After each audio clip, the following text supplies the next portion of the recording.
Hello and welcome to the chapter summary video for Chapter 20 of the Legal Environment of Business. Chapter 20 focuses on laws governing labor.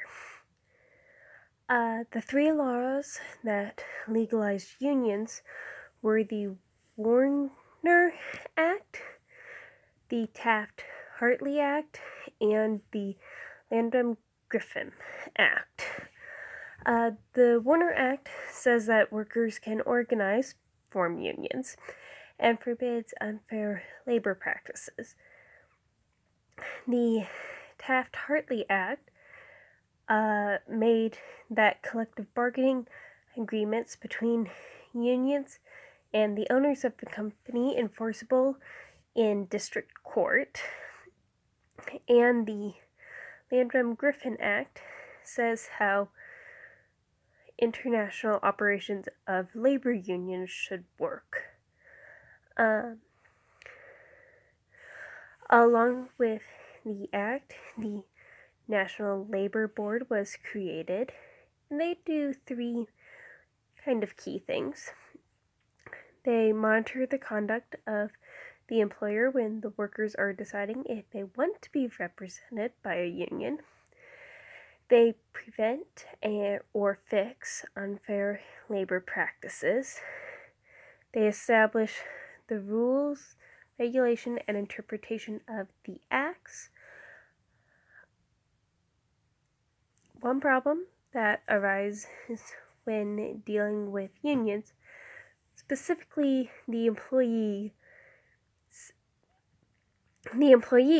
that represents the union in the company.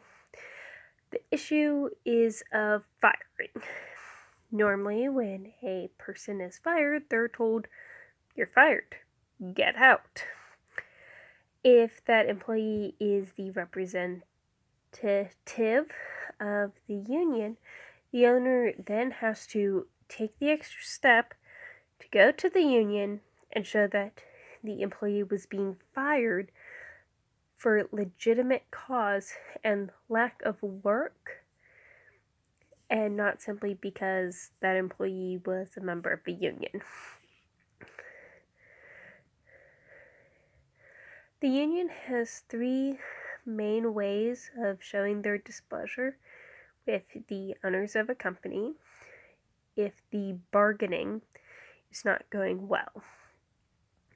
Those three ways are specifically strikes, boycotts, and picketing.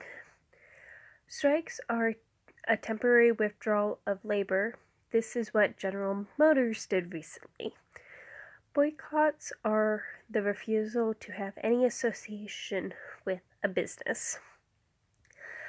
Picketing is often accompanied with a strike in the way that the workers are stationed outside the owner's place of work to show and inform the people who drive by about the labor dispute.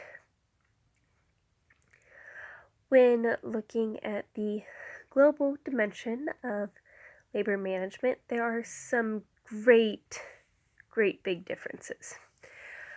One of the most glaring differences is that some countries, the workers are not allowed to organize, so they just don't have unions.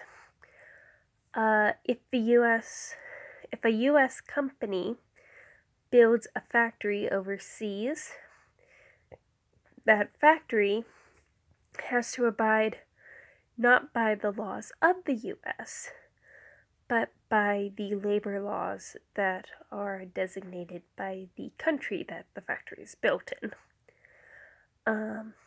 Some economists think that uniform labor laws would make international building and trading easier, but then it would lead to the debate on whose labor laws would be set as the standard.